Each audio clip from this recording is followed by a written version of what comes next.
In this lecture, we will discuss Brugada's and Josephson signs, as well as how they would appear on the EKG.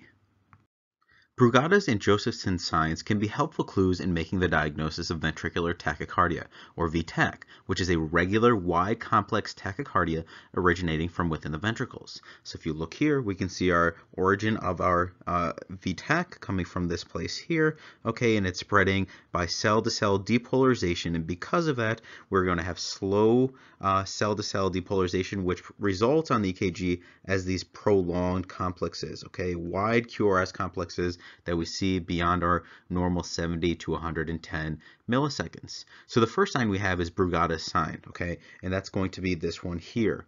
In VTach, Brugada's sign is when the interval from the R wave to the S wave's nadir, that is the bottom of the S wave, is greater than 100 milliseconds, or 2.5 of the small boxes. Okay, so again, Brugada's sign from the QRS onset, okay, from the beginning of it, all right, all the way up until the nadir, or the lowest point of our S wave.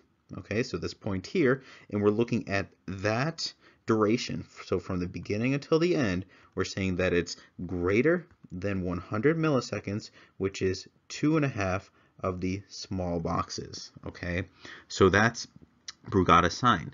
The other sign that may point you towards VTach is Josephson's sign. Okay, this is simply a small notching near the low point, or the nadir of the S wave. Okay, so again, that lower point, and what we're looking here is this Josephson sign, which is this notching right there. Okay, so notice that notching point, and that could be another clue for VTach that we're looking for. So again, if you see Brugada's sign and or Josephson sign with a wide complex tachycardic rhythm, you have some evidence that you're likely dealing with VTach. So let's briefly review what we discussed before we end here.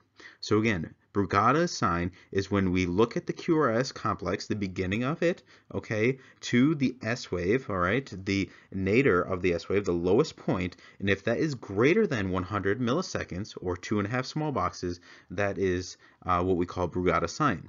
Josephson sign is when we have the notching near that lower point of the S wave, which we saw at this point.